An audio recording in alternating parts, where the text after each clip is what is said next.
tarde a todos, tudo bem? Vocês estão enxergando a apresentação? Sim, Ok. Bom, é um prazer compartilhar esse momento com vocês. Eu aprendi bastante, estou aprendendo bastante.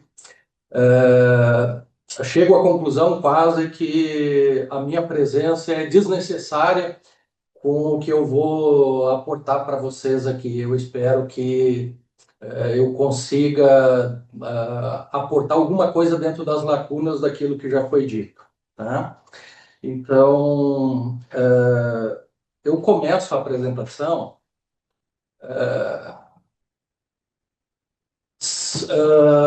falando que eu vou separar essa apresentação em três pontos que eu acho muito importantes, tá? É um contexto dos solos e da agricultura, muito abordada e excelente, abordada de uma maneira excelente pela Suzy e pelo Éder. Uma segunda parte também, que eu considero importante, alguns aspectos da questão do pó de rocha em si, e uma terceira parte que é um pouco da nossa experiência do nosso laboratório. Então, eu peço paciência para vocês estudarem essas três abas aqui da minha apresentação. Eu gostaria de frisar que o solo também sofre um intemperismo contínuo, né? E desde solos menos intemperizados, que são os neossolos, até solos mais intemperizados, que são os latossolos. Dentro desse processo, nós temos modificações incríveis do ponto de vista morfológico, mostrado aqui por essas três fotos, né? Onde quimicamente nós saímos de uma condição de alto teor de matéria orgânica, alta CTC, ou seja, capacidade de troca de cátions, para um ambiente mais ácido, com alta capacidade de troca de ânions.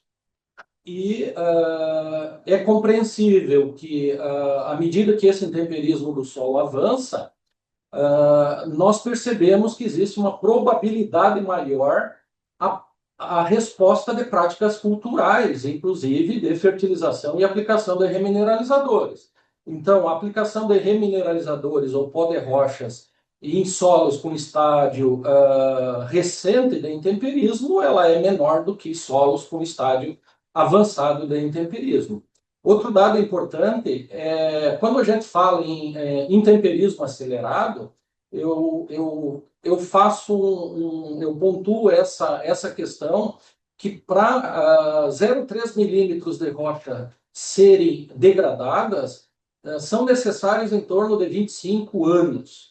E isso equivale a 10 toneladas do pó de rocha, por exemplo, de basalto, por hectare. Então, eu gostaria que vocês mantivessem esse dado em mente. Tá? Uma outra coisa pontuada pelo professor Éder é que o intemperismo ele altera minerais primários da rocha e transforma esses minerais primários em minerais secundários até o ponto máximo do intemperismo do solo, que é a presença de grande quantidade de óxido de ferro e alumínio. Quando a gente faz uma remineralização, a gente pega minerais primários e distribui dentro dessa assembleia de diferentes argilo-minerais e óxidos que os solos se apresentam naquele momento. Vale ressaltar muito bem que o tamanho de partícula natural, que a gente chama de textura de um solo, ele apresenta digamos assim, um acordo, uma assembleia compatível com o estado de intemperismo desse solo. Então, por exemplo, aqui na fração argila, nós temos minerais extremamente reativos, como vermiculita, ilita e em alguns solos mais intemperizados, mais caulinita, e presença de óxidos de ferro. O que sugere que a granulometria do solo está em consonância com a mineralogia, com a característica morfológica desses solos. Se a gente acrescenta na equação a questão do carbono, nós temos que entender uma coisa muito, muito simples, mas que parece que nós temos dificuldades de entender, que é o seguinte: o teor de carbono do solo, o teor de matéria orgânica do solo, ela é uma resultante, obviamente, do clima e da diversidade dos organismos, tanto para decompor a palha, no caso de uma vegetação nativa, tanto para decompor a própria matéria orgânica do solo. É por isso que existe o termo clímax. Uma floresta em clímax é uma floresta que consome, que libera a mesma quantidade, quantidades equivalentes de carbono. Qual é o problema? O problema é quando nós transformamos essa vegetação nativa em uso do solo com agricultura. E pior, nós temos praticamente, como disse o professor Heller, modelos agrícolas que talvez não estejam em consonância com aquele ambiente onde aquele solo está. Por exemplo, a produção de commodities no Brasil, que alcança 30 milhões de hectares, ela é caracterizada por circuito longo, por baixa quantidade de falha, por baixa quantidade de fotossíntese feitas ao longo do tempo, mas também nós temos modelos agrícolas que são de circuito curto, de insumos e de consumo, que é a produção de alimentos, pontuado pela professora Suzy, que chega no Brasil a em torno de 4 milhões de hectares. Eu acrescentaria também, nesse contexto, uma nova variável, que são os hábitos alimentares das pessoas.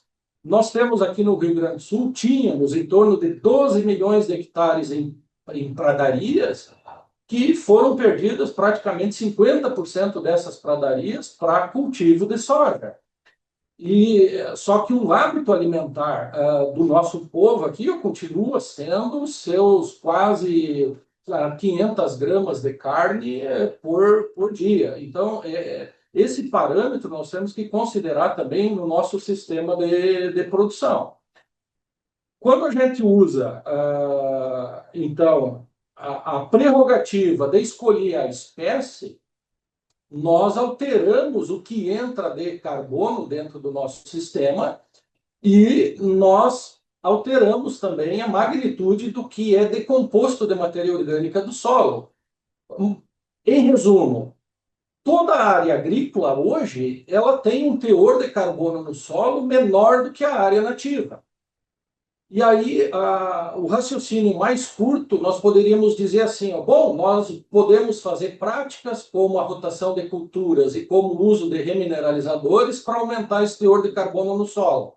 Agora, por que o teor de carbono no solo não volta aos patamares iniciais? Essa é a questão chave para toda a agronomia. E eu resumo isso numa frase que é a seguinte: a agronomia é a arte de perder menos. Porque é muito fácil perder carbono na forma de CO2 quando os dois atores que fazem tanto a entrada de carbono no sistema quanto a perda de carbono no sistema responderem aos mesmos estímulos, ou seja, tanto macro e micro-organismos, eles respondem justamente ao manejo de solos. Só que os organismos decompositores de matéria orgânica, eles são mais eficientes, o que resulta em maiores perdas em qualquer sistema de cultivo que eu esteja adotando. Essa é uma das explicações de por que solos agrícolas é tão difícil de aumentar o teor de carbono aos níveis do teores de carbonos naturais. Se nós complicarmos essa equação, a gente percebe que nós usamos produtos solúveis desde 1970, pela Revolução Verde, diretamente na solução do solo, porque são extremamente solúveis, com problemas de migração desses nutrientes, desses insumos, enfim. E hoje a gente tende a usar insumos menos solúveis, onde a fase mineral ela fica, ela tem uma capacidade de absorção maior desses elementos. Pois bem, a escolha é da gente. Ou nós temos um sistema agro de produção onde se baseia na fotossíntese, na produção de raiz, na macrofauna, em sistemas alternativos, fontes alternativas de nutrientes, resultando em uma função ambiental mais correta, com uma água mais limpa, ou a gente continua tendo aquela mentalidade de que a tecnologia, tendo um trator, é suficiente para ter uma função do solo mais adequada, práticas contestadas do ponto de vista de preservação do solo, e o uso tradicional de nitrogênio, fósforo e potássio via adubação. Para quem quiser se aprofundar em alguns desses pontos, nós temos alguns artigos publicados nesse sentido. Agora, entrando na questão da prática do uso de pó de rocha dentro do sistema de produção agropecuária. Eu acho que é aí que a gente tem que raciocinar de uma maneira, como disse o professor Éder, sem preconceito. Uma coisa nós temos que perceber no Brasil, que existe uma geodiversidade. Ao mesmo tempo que existe essa geodiversidade, nós perdemos a homogeneidade, ou seja, um remineralizador aqui no Rio Grande do Sul de basalto, ele é diferente de um remineralizador lá da Bahia. E isso nos remete a um fato que eles têm características diferentes e têm potencialidades de uso e de respostas diferentes. Eu acho que é nesse sentido que a gente tem que entender também até o preconceito científico de muitas pessoas acharem que é um material inerte. Nós também temos que evitar o preconceito de dizer que remineralizadores diferentes têm o mesmo resultado em condições diferentes. Eu acho que isso é uma mensagem importante que eu posso acrescentar na discussão. Uma outra questão importante que a gente considera é aonde que está o nutriente dentro de qual mineral. Para solos, isso é extremamente importante porque vai afetar diretamente, como disse o professor David, a questão da estabilidade daquele mineral. Minerais mais estáveis, obviamente, vão demorar mais e vão ter mais dificuldades de liberar aquele nutriente. Minerais menos estáveis vão ter uma liberação, vão proporcionar uma liberação mais rápida e mais eficiente de um determinado nutriente. Eu dou o exemplo aqui das micas e litas, e mesmo as vermiculitas, que tem uma liberação, que proporciona uma liberação de potássio muito grande. Em alguns trabalhos nossos, cerca de 40 anos sob cultivo de videira, você tem uma extração de 90% do potássio das micas. Enquanto uma dissolução de uma biotita, por exemplo, necessita de condições extremamente ácidas, com pH abaixo de 4, para ter essa disponibilidade desse potássio, o que remete à importância da moagem desses materiais. A questão levantada pelo professor Éder da risosfera, uma maior probabilidade de resposta nós temos justamente na zona de risosfera, perto da raiz, aonde a planta, dependendo da espécie, nesse caso aqui é o eucalipto, tem uma grande capacidade de dissolução dos minerais. E nesse estudo nosso aqui, chegou a reduzir 7% o teor de argila numa risosfera que tem um pH de 3,8 pontos. Ou seja, a risosfera atua no derretimento das argilas para extrair alguns nutrientes lá encontrados. Uma outra questão importante também, pontuada pelo professor Éder, mesmo existindo minerais, argilo-minerais do tipo ilita, nesses dois casos, a fonte de potássio solúvel para as espécies como soja, transgênica, como pontuado pela professora Suzy, ela é necessária. Ela é necessária, senão nós estamos nessa condição aqui, superior, aonde a fase mineral, contendo ilita, não consegue suportar a taxa de crescimento dessas espécies. Por quê? Porque essas espécies geneticamente modificadas, normalmente transgênicas, elas têm uma taxa de absorção e de exportação de nutrientes muito grande. Chega a ser absurda essa taxa de exportação. Então, a fertilização por fontes extremamente solúveis acaba sendo necessária nesses casos. Aqui a questão do processo de moagem, não tem muito o que falar, nós temos uma vasta experiência com relação ao uso de calcários, onde o calcário mais fino é, obviamente, o mais reativo, só que também, do ponto de vista agronômico, nós temos vários problemas, como a perda de produto via a ação do vento. Então, você acha que está aplicando uma determinada dose e essa dose vai para o teu vizinho de propriedade. E aqui, esse slide tem o objetivo de mostrar, por exemplo, que para você produzir uma soja transgênica, 4.000 quilos de soja por hectare, você extrai da tua área 60 quilos de P2O5 nesse ciclo da cultura e 150 quilos de K2O nesse ciclo de cultura. Se nós pegarmos um basalto hidrotermalizado a 0,69% de P2O5 e 0,78% de K2O e aplicarmos aquele equivalente a 10 toneladas por hectare, que equivale àqueles 25 anos de intemperismo, ou seja, nós aceleramos 25 anos de intemperismo em uma safra.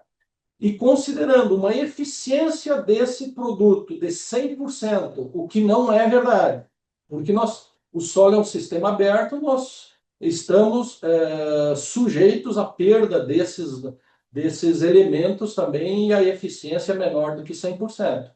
Nós chegamos a contemplar o que essa produção de soja faz para fósforo, mas ainda carece quase 80 quilos de K2O com relação ao extraído pela cultura de potássio. Então vejam que, voltando à velha frase, a agricultura é a arte de perder menos. Então nós temos que contemplar esses valores de extração dessas culturas e de uma forma que seja compatível o que eu coloco nesse solo daqueles elementos. E eu acho que nesse sentido a gente tem bastante coisa a evoluir do ponto de vista da pesquisa. Porque se nós aplicarmos esse basalto hidrotermalizado com doses abaixo de 10 toneladas por hectare, nós não estamos chegando nem perto do que a cultura da soja transgênica, nesse momento, está extraindo via grão. E a gente está exportando isso para a China. Um outro desafio muito grande com relação a pó de rocha é justamente essa questão do pó de rocha, que é uma vantagem ser multielementar, isso é uma vantagem, a gente vai falar mais para frente, mas ela tem uma desvantagem em relação ao adubo químico, que é a baixa concentração. Então, por exemplo, se nós pegarmos aqui 10 gramas de um produto, de um insumo à base de fósforo, com 48% de fósforo, 10 gramas equivale a 480 gramas de um metabasalto, a 1% de P2O5, e equivale a 800 gramas de um outro basalto clássico com 0,6% de fósforo. Isso, do ponto de vista matemático, simplesmente a gente diria assim, bom, então a gente aplica 800 gramas por metro quadrado do basalto moído para suprir a necessidade de fósforo. Só que do ponto de vista agronômico, 800 gramas aplicado em superfície, ele tem uma reatividade menor, a probabilidade de reatividade é muito menor. Então, nos gera uma necessidade de pesquisa, que é como que nós vamos melhorar, aumentar a concentração de certos elementos químicos dentro desses remineralizadores ou dentro desses pó de rocha. O mesmo raciocínio pode ser feito para potássio, né? Sendo que, no caso do basalto aqui, tem 3 Esse basalto tem 3% de K2O, que na verdade quase não é um basalto, é um riólito, e que 10 gramas de KCl equivale a 200 gramas de basalto. Então, a gente, para alguns elementos, tem uma compatibilidade melhor com o que o produtor rural tem de normalidade de uso em certas quantidades. E, por fim, eu apresento aqui alguns estudos do nosso grupo que tentam elucidar justamente essa nossa estratégia. Não sei se é uma estratégia correta, mas, ouvindo os colegas que me precederam, eu acho que a gente está no caminho certo. Ou seja, nós temos pós de rocha com potencial de fonte de nutriente, que deverão ser testados em diferentes solos e em diferentes tipos de culturas. Nós temos também a questão do benefício desse pó de rocha, não só como suplemento de nutriente, mas aquilo que a professora Suzy coloca muito bem, que é o potencial de melhoria na qualidade nutricional dos produtos, ou seja, a biofortificação, principalmente de grãos. Nós também temos uma estratégia de estudar o uso de pó de rocha na questão de amenizar a ocorrência de pragas e doenças das culturas. Essa também é uma linha que a gente trabalha. A outra questão é a caracterização mineral desses pó de rocha. Eu acho que é muito pouco aproveitado, como falou o professor Éder. Eu acho que é subaproveitado achar que o remineralizador ou pó de rocha serve somente para substituição de nutrientes. Eu acho que nós podemos trabalhar com nanotecnologia e novas tecnologias para uso de partes ou de alguns argilominerais ou alguns minerais desses pós de rocha para fins específicos, né? Então, essa é uma linha que eu tenho bastante interesse. A questão das propriedades físicas de solo, se são alteradas ou não com o uso de pó de rocha. Isso também nos remete a uma questão que é a seguinte: o pó de rocha não é a salvação da pátria para a lavoura. Isso nós temos que ter bem consciente.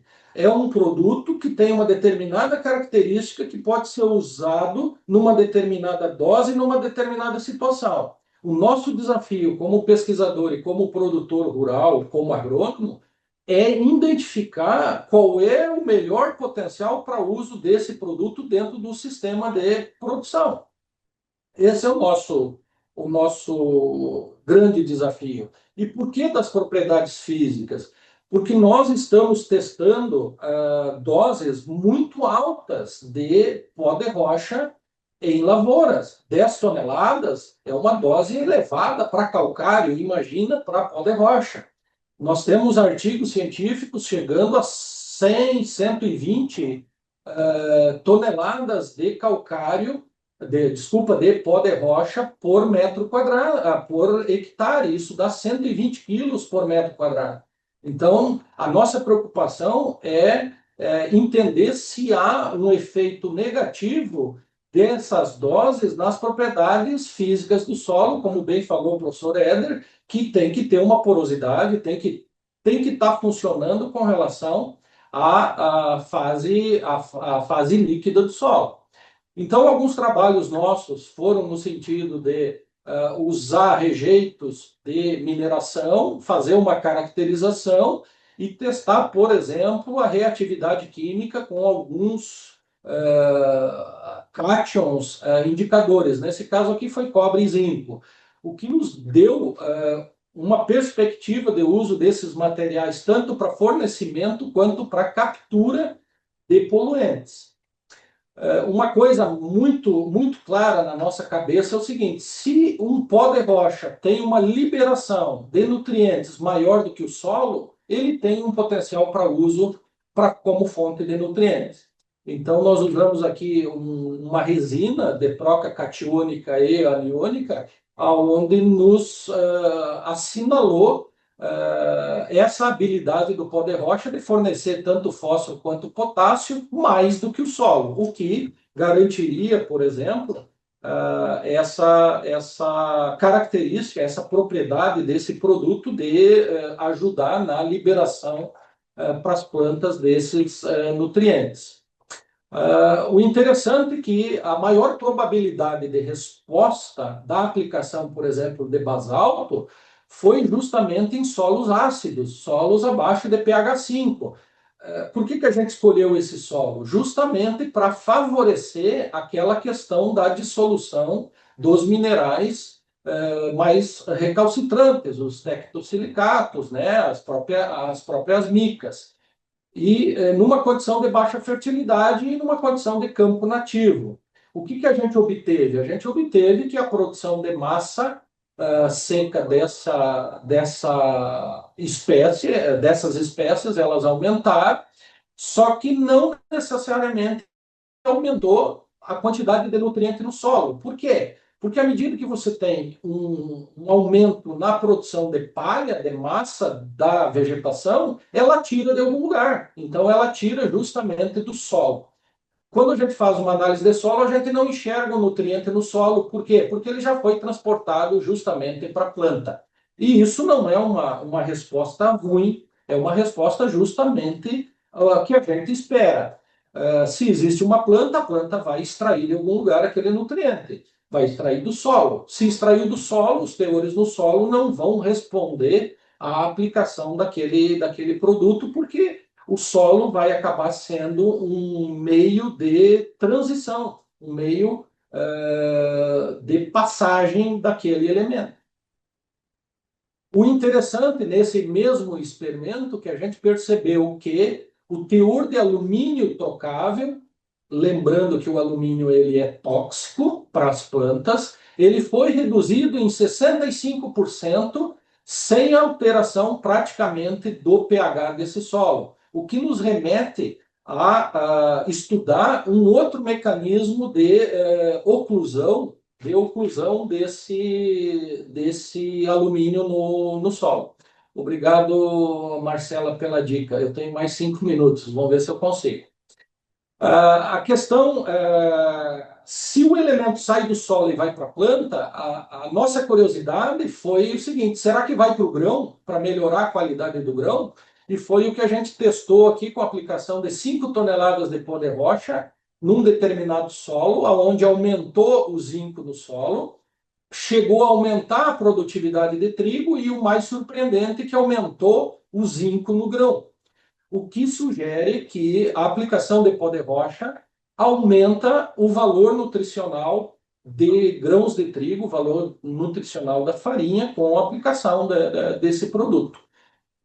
Se nós compararmos, e aí vem aquele banho de água fria, às vezes, que a gente tem, mas é justamente para lembrar a gente que o remineralizador, o pó de rocha, em determinadas situações, não é a salvação da pátria. Porque se nós pegarmos aqui num solo corrigido, com calcário, com pH elevado, com alta produção de matéria seca, a aplicação de fosfato de rocha, por exemplo, o fosfato natural de rocha, não responde, não transfere essa aplicação em produção de pasto, em produção de massa seca. Então, esse é um limitante, por exemplo. Existe uma menor probabilidade de resposta da aplicação de pó de rocha em algumas situações. Solos muito ricos, solos com uso de tecnologia de transgenia,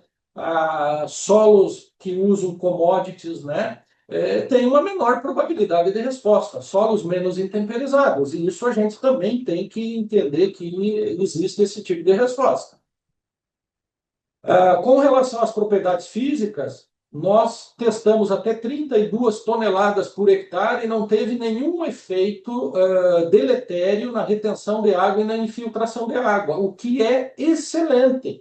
Ou seja, nós temos a garantia que o uso de pó de rocha no solo não afeta negativamente as duas principais variáveis físicas de solo, que é a retenção de água e a infiltração de água no solo, certo?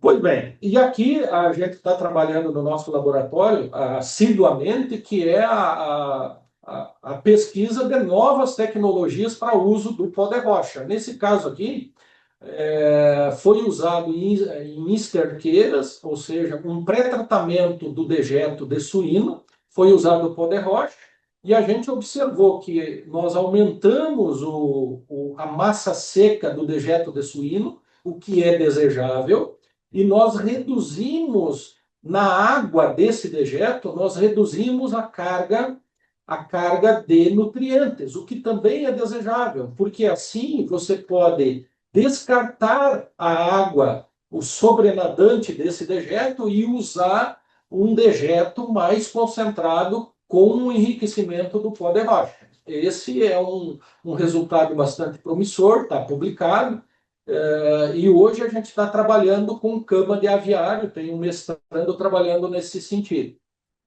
Uma outra linha que eu chamo a atenção é justamente o uso de nanopartículas de pó de rocha, sejam elas sintetizadas ou naturais, que a gente pode usar para promotor de crescimento no arranque inicial das plântulas, para diminuição da incidência de nematóides, de parasitas, né? E ao mesmo tempo ter a garantia que não existe uma ação tóxica desses produtos nas sementes. Ou seja, a soja teve um maior vigor da semente e uma maior massa seca de plantas. Características essas extremamente desejáveis dentro da lógica e da produção agrícola. Como consideração final, eu quero basicamente retomar as dores que a agronomia tem, porque nós não podemos recomendar, nós temos que ter dados sólidos para poder recomendar de uma maneira assertiva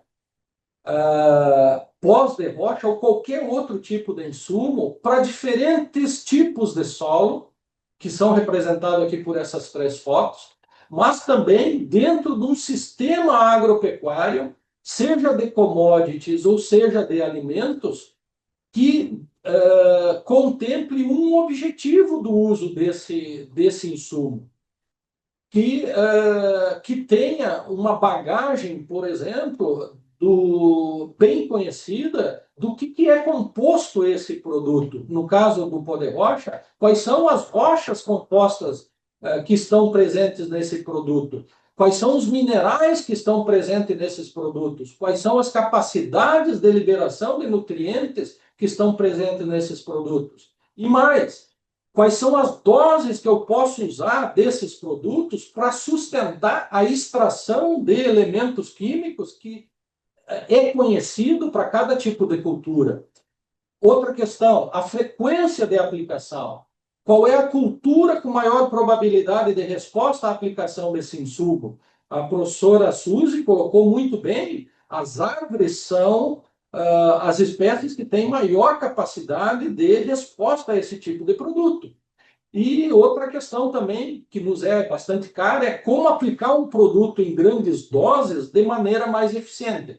Então, são esses os questionamentos agronômicos que a gente se faz todos os dias e a gente é questionado por isso, certo?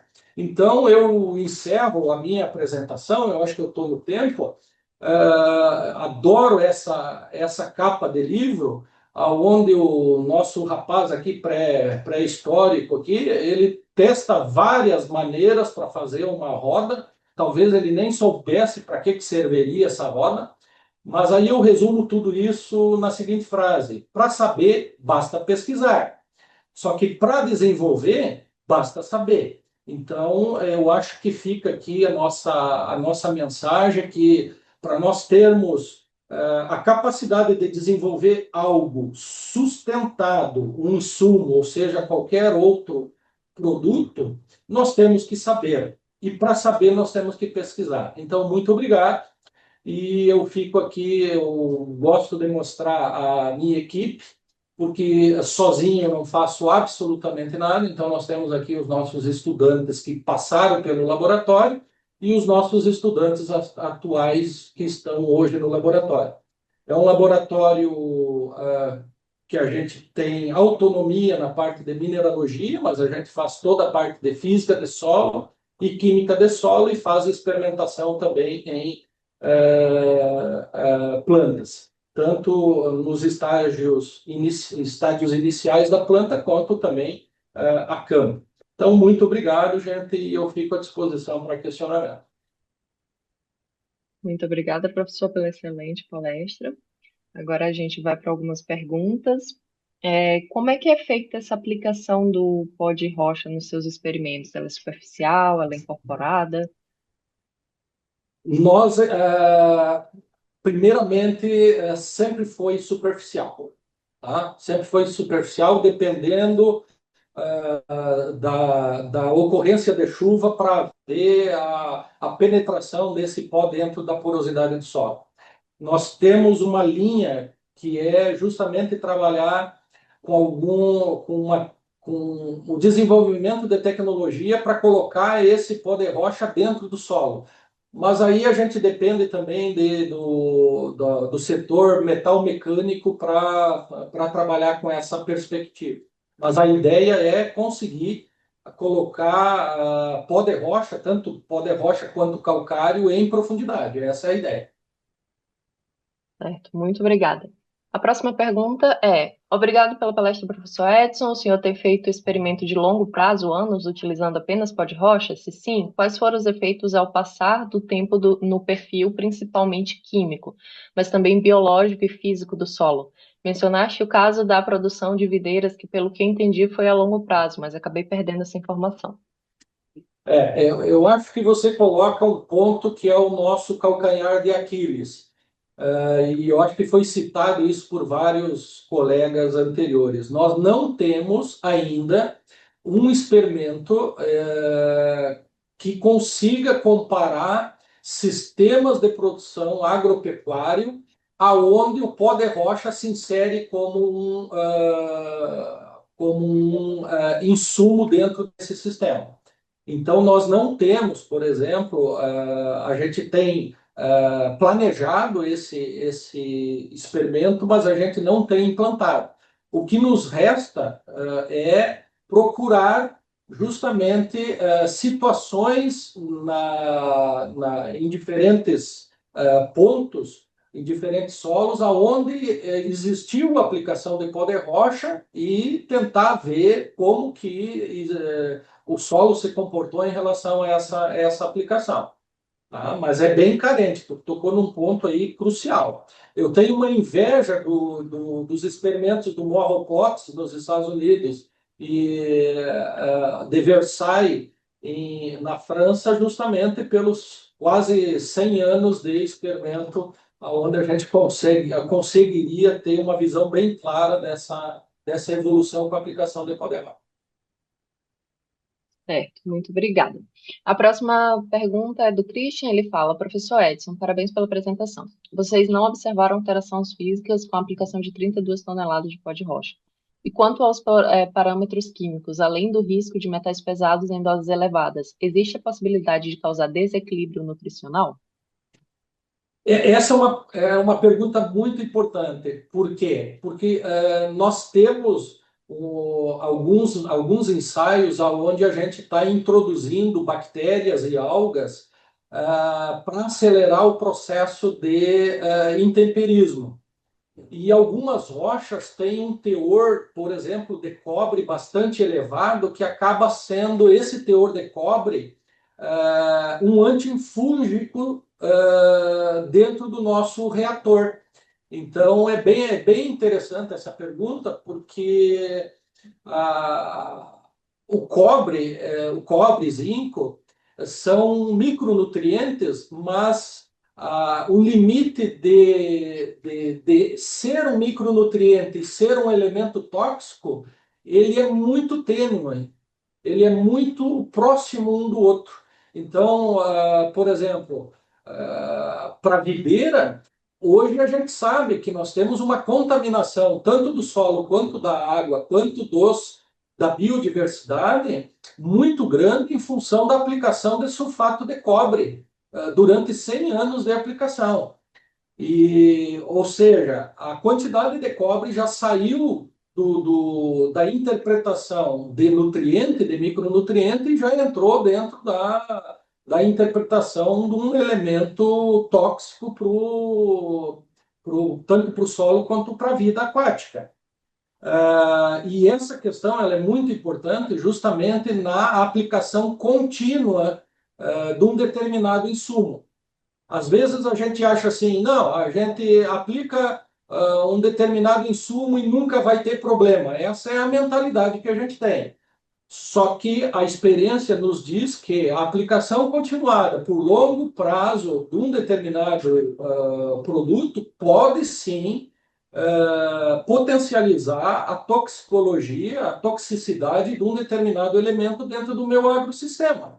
E isso a gente percebeu no uso de basalto em reator contendo 2 cepas de bactéria e uma microalga. A gente percebe que chega num ponto onde essa microalga e essas bactérias dissolvem uma quantidade grande do cobre contido no basalto e acabam diminuindo a sua atividade justamente por causa do cobre liberado. Então, isso a gente tem que tomar cuidado também nesse sentido do uso de remineralizadores, do uso de pó de rocha em algumas situações.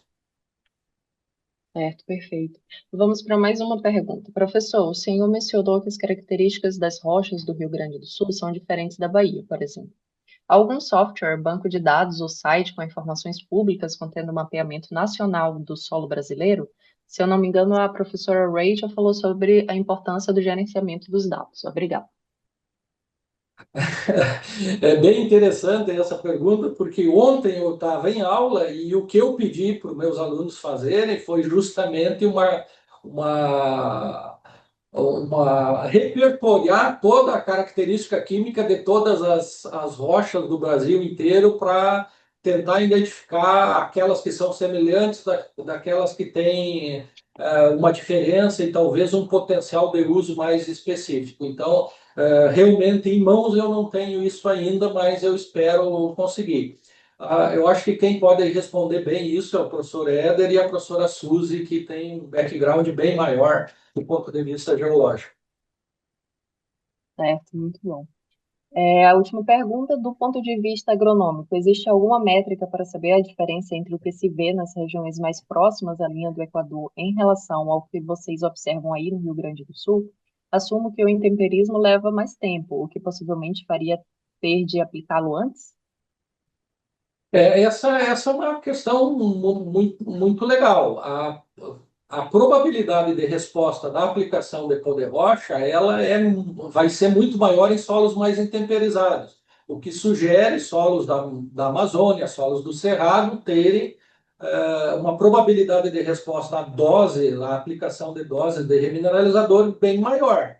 Mas também é interessante que a nossa condição aqui, ela é uma condição de acidez bastante elevada também, que em alguns casos aumentaria a probabilidade de resposta. O que hoje a gente sabe é o seguinte: se você usar a prática de calagem, elevando o pH a um nível 5,5, 6, 6,5, você diminui drasticamente a capacidade desse intemperismo da rocha ser acelerado, digamos assim, ser o que a gente esperaria ser acelerado. Mas tem muita coisa ainda a ser pesquisada. O ideal seria coletar solos em diferentes regiões do Brasil e colocar na mesma condição na mesma condição climática, na mesma condição de produção, no mesmo tipo de cultura e tentar avaliar como que se comporta essa mineralização do pó de rocha nessas condições. Tem bastante Certo, coisa a ser professor. feita.